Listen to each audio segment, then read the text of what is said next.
The strength of directors is that people who are not interested in films often praise, even things for which the directors are not responsible. The downside of being a director is that people who don't care about movies criticize directors even for things they're not responsible for. Writing and directing are two different things. A film can be well directed and poorly written and vice versa. You shouldn't blame the director for the golden script and the screenwriter for bad direction. In this episode 1 we'll be talking about, in my opinion, the best directed Star Wars films. The list also includes films with poor scripts but not directing. At the top is one of the most hated by fans, The Last Jedi. Visually, this movie is a marvel. All is lost. You can watch with the sound muted, admire the shots and camera work. Although then you wouldn't hear John Williams' music. But also this. That's how we're gonna win. Not fighting what we hate.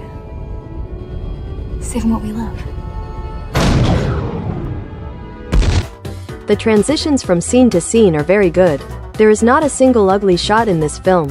Which cannot be said about the prequels. Look at this scene from the third part, the most liked by most of the young audience, Revenge of the Sith.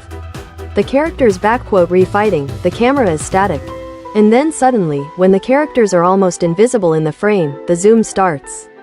Zoom that is so unnecessary. Right after The Force Awakens.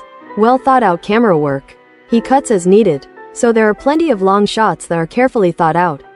There is depth in the frames, camera moving with the characters.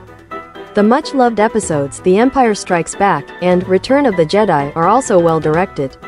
In these parts, especially in Return of the Jedi, lighting shots are part of the story. George Lucas was nominated for an Oscar for directing A New Hope. This was a well-directed part, but compared to the ones I mentioned above, this is a definitely lower level.